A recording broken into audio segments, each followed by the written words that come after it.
Hi, I'm Anna from Nutrien Wonderhub.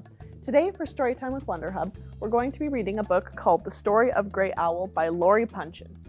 So, my little brothers and sisters, I am a Washakawan Asan, he who flies by night, Grey Owl. I come in peace.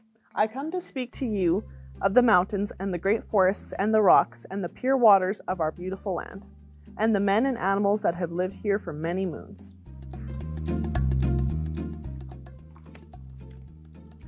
As a little boy in England, I dreamed of living in Canada's wilderness.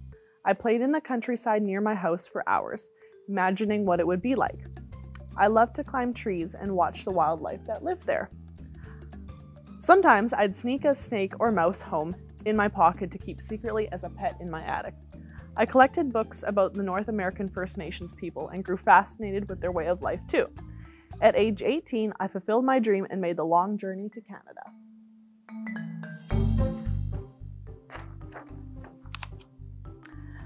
I lived with an Ojibwe family on Bear Island, in the forests of northern Ontario. They taught me many wonderful traditions. I soon learned how to cook in the wilderness, snowshoe, track different animals, and skillfully steer a canoe. I married a beautiful Ojibwe woman who taught me their language. We sat together for hours among walls of green while she braided my hair and helped darken my skin with tree bark. Her pet owl, which had a wounded wing, befriended me. From his perch high in a tree, his large circular eyes watched our every move. My eagerness to learn and constant curiosity about nature reminded my wife of her pet, and she named me Grey Owl. The more I learned about nature and the magnificent forests, the more I loved it. I worked for many years as a trapper, forest ranger, and hunting guide. As a trapper, I snowshoed many miles into the deep woods, setting my traps for beaver pelts. A few days later, I would go back to check them and hope that I had furs to sell. But before long, too many trappers caused a decline in the beaver population. The beavers were near extinction. One day, when I made the long journey to check my traps, I came across two baby beavers. Their mother had been caught in my trap line and died. I knew their fur would bring a fine price, and I needed the money. But when I looked into their tiny, desperate eyes, I could not bring myself to sell them.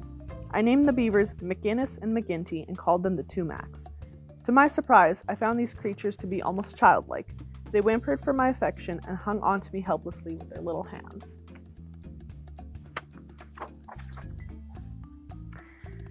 When one of the beaver kits went missing, I searched frantically all day.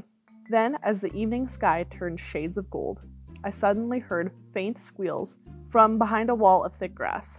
I parted the curtain of grass to take a look and saw the lost beaver kit.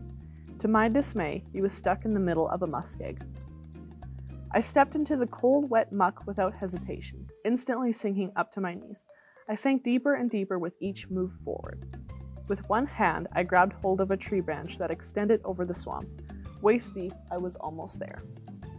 I stretched out my arm as far as I could to scoop up the terrified beaver.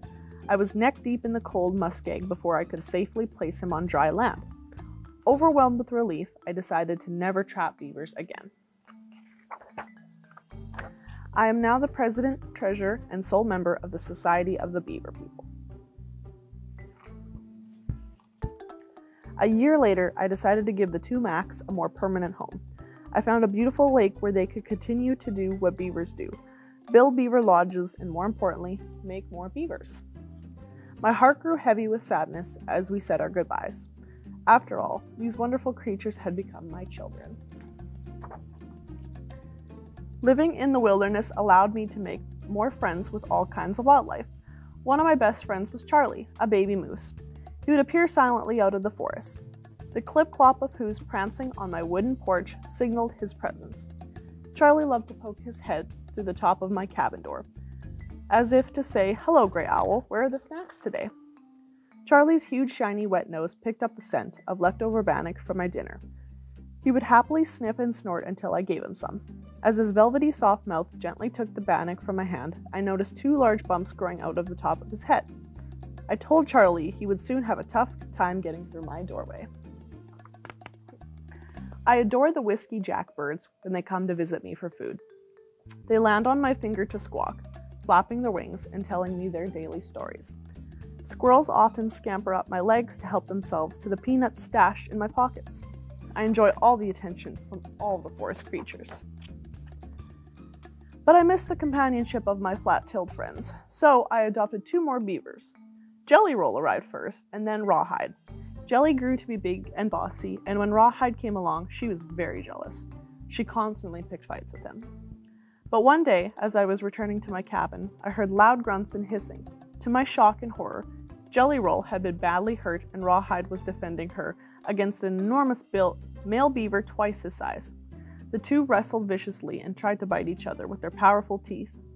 Rawhide did not back down for an instant, and suddenly the unwanted visitor released his grip and Rawhide chased him away. I could see the chunks of fur were whizzing from Rawhide's back as he painfully hobbled back to where Jelly Roll lay. As he snuggled up against her, Jelly Roll made soft noises as if to say thank you. I was very proud of Rawhide. If he had not protected Jelly Roll, she would not have been killed. After this, they were the best of friends, and soon they would be the most famous beavers in the world. Jelly Roll and Rawhide live with me in a beaver paradise on Ajawan Lake in Prince Albert National Park in northern Saskatchewan. The cabin named Beaver Lodge was built right beside the lake.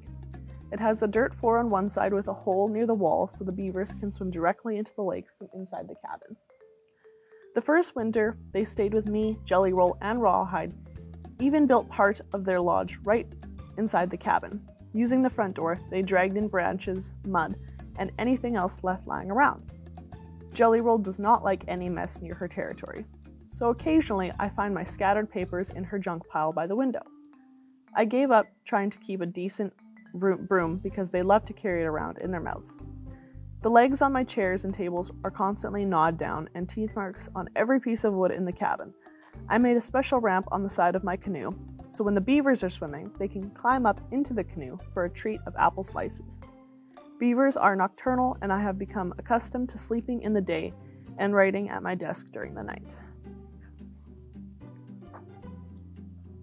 The Canadian government heard about my conservation work with the beavers and asked if they could make a movie.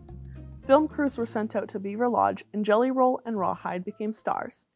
Men, women, and children from all over the world have seen the unique and special relationship I have with these little people. Grey Owl sat quietly for a moment as he scanned his young audience. The children were spellbound. With a twinkle in his eye and a gentle smile, he reminded them that each animal is special and unique, just as people are, and should be treated with the utmost respect. Remember, you belong to nature, not it to you. Grey Owl moved toward the schoolhouse doorway to leave, but before disappearing, he turned back. He cupped his hands around his mouth and imitated the sound of a hoot owl. Grey Owl's calls soared through the air as the children waved goodbye.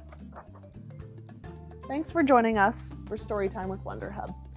The story of Grey Owl is available at Nutrien Wonderhub's gift shop.